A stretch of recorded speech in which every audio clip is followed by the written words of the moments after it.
Devletin varlığı ve bağımsızlığını DV hefte li parlamentoya Türkiye divana serokatiye bediyar kirin. Piştî wê jî de Serokomar Tayyip Erdoğan serokê giştiye AK Partiye Davutoğlu bi avakirina hikûmeta nû peyvirdar bike. Her wiha de bi vî awayî jî AK Parti hewl bide ku yan bi CHP ra yan jî bi MHP ra hikûmeta nû ava bike. Yeri gelmiş doğucu olmuşlardır. Hinek parlamenterin AK Partiye jî dako proseya çareseriye budome ulu Türkiye normalizasyon ekçebi ve pişkiriya koalisyona AK Parti u CHP dikin. Dafa zaman evet ku AK Parti u CHP koalisyona ki çekin bu ku normalizasyona ki Livi velatı çebi ve ev koalisyona peviste. Jixo eğer ev koalisyona bir çekirici bingevi esası gerekli ser kanuni esası nüve.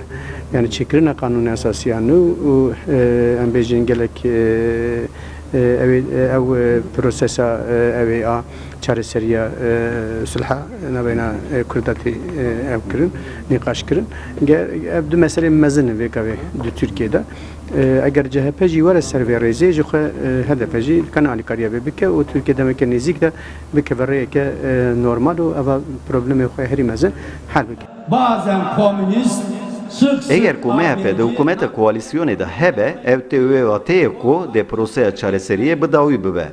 Jiberveye ke jî HDP pişkiriya koalisyona AK Parti u CHP dike. Her wiha Partiya Komariya gel CHP jî dixwaze ku prose bidome. Lebele li gorî CHP diveciye çareseriye parlamento be. AKP-MHP koalisyonu ihtimallerden bir tanesidir. Koalisyona AKP ve MHP jî ihtimaleke. Gelo de proseye çareseriye. Ango keşeya aşitiye çabı be. Em de ve yekedi parlamentoya da bibinin. Lebele Partiya Komariya gel dve serdeme edeci vake her car dibêje tekane ciye çareseriye parlamentoya. Em dixwazin aşitiye li ser vê lihevkirinê parlamentoya da çêbikin. û em dê vê yekê jî ji vicdana Erdoğan ra nehêlin. Çabalayacağız. Erdoğan'ın insafına bırakmayacağız. Ben bir eski Ülke Ocakları Başkanı. Li gorî yasayên Tirkiye divê hikûmet di hundirê 45 rojan da bê ava kirin. Her wiha de ev proseyê jî bi texezkirina dîvana serokatiya parlamentoyê dest pê bike. Zazadır kendisi. Heke di nav 45 rojan da hikûmetekî neyê ava kirin de hilbijartina pêşwext bê rojevê.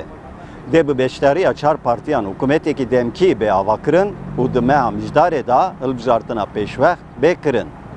Kemal Avcı, Rudav